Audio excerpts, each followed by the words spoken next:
First sum. Arjun borrowed a sum of 5,000 from a bank. அப்ப நமக்கு first அமௌண்ட்ல principal amount is equal to என்ன கொடுத்துருக்காங்க அப்படின்னு பார்த்தோம்னா 5,000. நெக்ஸ்ட் ஆர் என்ன கொடுத்துருக்காங்க அப்படின்னு பார்த்தோம்னா 5%. அப்புறம் find the interest and amount to be paid at end of 3 years கொடுத்துருக்காங்க. அப்போ n இஸ் ஈக்குவல் டு என்னன்னு பார்த்தோம்னா 3 years. ஓகே, நம்ம ஃபார்முலா என்னது? I is equal to PNR by 100.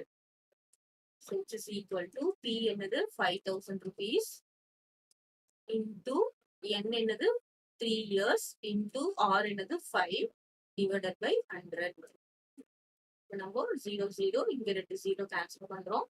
இப்போ என்ன வரும் பார்த்தீங்கன்னா 50 into 3 5 3 7 50 150 அப்புறம் 150 into 5. So எவ்வளவு வரும் 0 5 5 7 25 750 5 3 are 15 150 750 வரும். This is interest. நமக்கு என்ன கேட்டிருக்காங்கன்னா இன்ட்ரெஸ்ட் கேட்டிருக்காங்க, அப்புறம் அமௌண்ட் கேட்டிருக்காங்க. அமௌண்ட் என்ன, அமௌண்டோட ஃபார்முலா என்னன்னு பார்த்தோம்னா amount is equal to principal எழுதிக்கலாம். So amount is equal to principal plus interest. So amount principal என்னது 5,000 rupees plus interest எவ்வளோ 750 rupees. அப்போ 5,750 rupees the amount.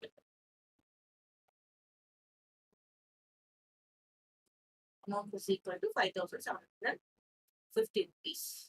So next is one போடலாம். Shanti borrowed 6,000 from the bank. Appo principal amount is how much? 6,000 rupees. அப்புறம் n is equal to how many years பார்த்தோம்னா 7 years.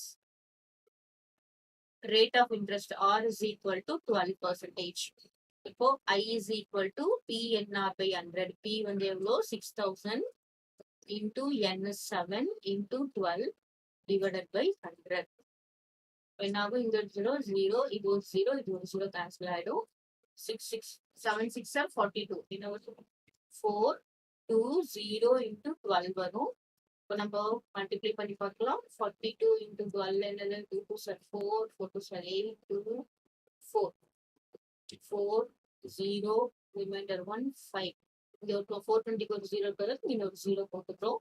அப்போ rupees 5404. Okay, next நம்ம என்ன calculate பண்ணணும், amount calculate பண்ணணும். Amount is equal to principal plus interest. Principal எவ்வளோ 6,000.